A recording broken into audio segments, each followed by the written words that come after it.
اسی طرح سے رسول اللہ صلی اللہ علیہ وسلم نے صحابی کو فرمایا اور کہا کہ اے میرے صحابی فرض نماز کبھی نہ چھوڑنا، فرض نماز کبھی نہ چھوڑنا، ان قتلتا او غرقتا، چاہے تجھے کاٹ دیا جائے، قتل کر دیا جائے یا تجھے جلا دیا جائے تو فرض نماز کبھی نہ چھوڑنا۔ ہم سبحان اللہ ایک اسائنمنٹ کی وجہ سے یا ایک پیپر کی وجہ سے یا کسی بھی میں بڑی چیز بتا رہا ہوں، some time it's because of WhatsApp and Facebook and YouTube, جیسے یوٹیوب کی ویڈیو ختم ہو تو میں نماز پڑھتا ہوں، حالانکہ میں نے کہا تم اگر تجھے جلا دیا جا رہا ہو، اگر تجھے قتل کر دیا جائے تبھی تو فرض نماز مت چھوڑنا۔ تو المداومۃ علی الفرائض۔ میں کچھ اور چیز بتاتا ہوں۔ عبداللہ بن مکتوم رضی اللہ عنہ یہ کون سے صحابی تھے؟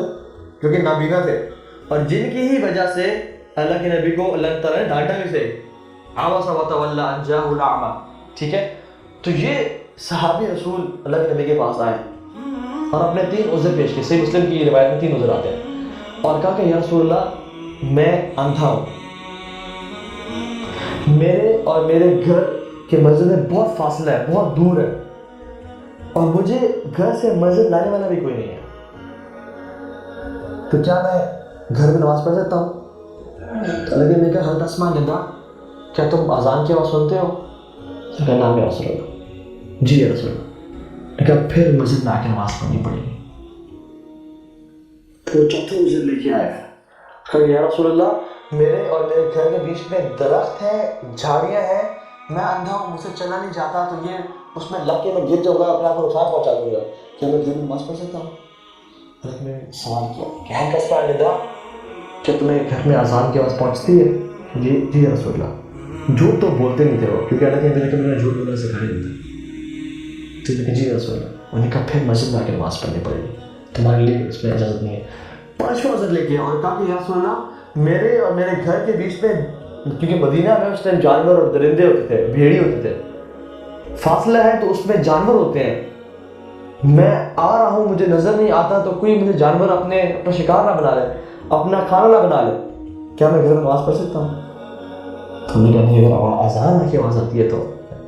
6واں عذر لے کے آ گیا، کہا یا رسول اللہ انی کما ترانی، میں ایسے جیسے آپ مجھے دیکھتے ہیں، مطلب میں کتنا کمزور ہو چکا ہوں، میری ہڈیاں کمزور ہو چکی ہیں، میرے منہ پہ رنکلز پڑ چکے ہیں، کیا میرے لیے اجازت ہے کہ میں مسجد میں نماز نہ پڑھوں گھر پر؟ لیکن میں نے حل تسمع حی علی الصلاۃ و حی علی الفلاح، کہ کیا تمہیں آواز آتی ہے حی علی الصلاۃ کی اور حی علی الفلاح کی؟ کہ جی رسول اللہ آواز تو آتی ہے۔ نے کہا کہ پھر تمہارے لیے نماز ہے تو مسجد نہیں ہے۔ اور سبحان اللہ ہم لوگ کانٹا چپ جائے تو مسجد نماز پڑھنے نہیں جاتے، کتنے ایسے نماز گھر میں پڑھ لیتے ہیں، چھینک آ جائے تو آج طبیعت تھوڑی سی خراب ہو گئی، آج مسجد جاتا ہے۔ مجھے یہ بتائیں کہ 6 عذر نابینا ہے، گھر مسجد سے بہت دور ہے، کوئی لانے والا نہیں ہے، بیچ میں درخت اور جھاڑیاں ہیں، جانور ہیں، بھیڑی ہیں جو کھانے والے، اور خود اتنے کمزور کہ ہڈیاں کمزور ہو چکی ہیں، یہ 6 عذر کہ پھر بھی ان کو اللہ کے نبی نے جو رحمت للعالمین ہے اجازت نہیں دی۔ اللہ تعالیٰ جو کہتے ہیں نا یہ اقیم الصلاۃ، کہ یور صلاح is like a pillar in your life, which means کہ تمہارے ٹاسکس، تمہاری میٹنگز، تمہاری پریزنٹیشنز، تمہارے اسپورٹس ایکٹیویٹیز، تمہارا فیملی ٹائم، ہر چیز موو کر سکتا ہے۔ جو چیز موو نہیں کر سکتی وہ تمہاری نماز ہے، because it's a pillar in your life, it کی ناٹ موو۔ تم ہر چیزوں کو شفٹ کر دینا، لیکن کبھی نماز کو شفٹ نہ کرنا، لیکچرز شفٹ کر دینا، میٹنگ شفٹ کر دینا، ہر کام شفٹ کر دینا، مگر کبھی نماز کو شفٹ نہ کرنا، نماز اپنے وقت پہ پڑھنا اور وقت پہ پڑھنا۔ یعنی قیام میں بہت ساری چیزیں آتی ہیں، قیام میں صرف پڑھنا نہیں ہے، یعنی وضو اچھے طریقے سے کرنا، مسجد میں جا کے پڑھنا، خشوع سے پڑھنا، سنت کے مطابق پڑھنا، صلو کما رأیتمونی اصلی، اس طرح نماز پڑھو جیسے مجھے دیکھتے ہوئے پڑھتے ہو، یہ سب نماز کو قیام کرنے کی چیزیں ہیں۔ اگر پلر نہ ہو تو گھر کی تعمیر کھڑی نہیں ہو سکتی، گھر کی جو عمارت ہے وہ کھڑی نہیں ہو سکتی۔ So pillar is in the house, right? آپ صوفوں کو اٹھا کے وہاں آگے پیچھے کر سکتے ہیں، آپ لیمپس چینج کر سکتے ہیں، آپ ٹی وی کو اٹھا کے شفٹ کر سکتے ہیں، but can you move a pillar? You can move a pillar, right? Because it is standing and it is the imad of that house, it is the basic foundation of that house, right? نماز جو ہے نا واللہ آپ اپنی زندگی میں نماز کو سیٹ کر لیں، آپ کی زندگی میں تمام چیزیں انشاءاللہ سیٹ ہو جائیں گی۔ But if you procrastinate in the prayer, if you delay in the prayers, everything will get delayed.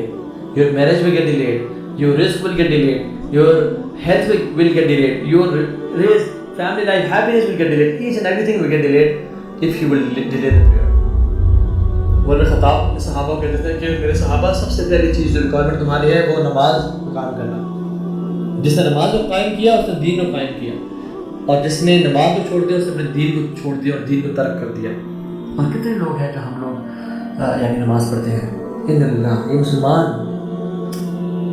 ہم لوگ میٹنگز کرتے ہیں, جلسے کرتے ہیں, الاقصیٰ کے لیے نکلتے ہیں. الحمدللہ الاقصیٰ کو بھولنا نہیں ہے, اس کے لیے ایفرٹ کرنی ہے, اس کے جو زخم ہے وہ ہمارے دل میں آج بھی زندہ ہے, لیکن نماز کیوں نہیں پڑھ رہے؟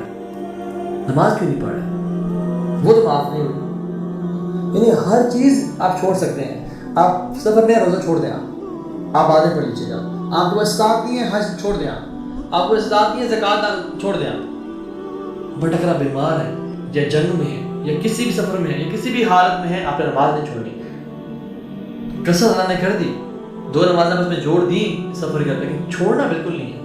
It is not a point in a believer's life کہ وہ نماز کو چھوڑ سکے. الحمدللہ ہر مسلمان فجر کی سنتیں تو پڑھتا ہے, لیکن ان سنتوں میں پڑھنا کیا چاہیے وہ ہمیں سے اکثر کو نہیں پتا, اور ان کی امپورٹنس کیا ہے. لیکن فرمایا صلی اللہ علیہ وسلم کہ فجر سے پہلے کی 2 سنتیں ہیں, جو شخص ان کو پڑھتا ہے, it is better than this world and everything it contains.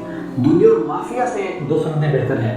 اور اللہ کے نبی صلی اللہ علیہ وسلم کا رویہ میں پتہ ہے کہ وہ سفر اور حضر, ٹریولنگ میں ہو یا گھر پہ ہو, ان سنتوں کو کبھی نہیں چھوڑتے تھے اور وتر کو بھی کبھی نہیں چھوڑتے تھے. اب اس سے پڑھنا کیا چاہیے؟ یہ اللہ کے نبی کی سنت ہے صلی اللہ علیہ وسلم کے. پہلی رکعت میں وہ قل یا ایھا الکافرون پڑھا کرتے تھے, اور دوسری رکعت میں وہ سورہ اخلاص پڑھا کرتے تھے. ہمیں سب سے سنتیں پڑھتے تو ہیں, لیکن شاید دونوں میں سورہ اخلاص پڑھ لی یا کوئی اور سنتیں پڑھ لی. رسول اللہ صلی اللہ علیہ وسلم کا یہ معمول تھا کہ فجر کی 2 سنتوں میں پہلی رکعت میں سورہ کافرون which is قل یا ایھا الکافرون, اور دوسری رکعت میں سورہ اخلاص which is قل ھو اللہ احد پڑھا کرتے تھے. تو انشاءاللہ اللہ کے نبی کی ہر سنت میں خیر بھری بھی ہے, اور اگر ہم اللہ کے نبی کی سنتوں کی قدر کریں گے تو ذو العرش المجید فعال لما یرید, اللہ سبحانہ و تعالیٰ ہماری لوگوں میں قدر کریں گے. تو اس سنت کو بھی تازہ کریں لائف میں اور لوگوں کے ساتھ شیئر کریں as much as you can. جزاکم اللہ خیر. See you next time. السلام علیکم ورحمۃ اللہ وبرکاتہ.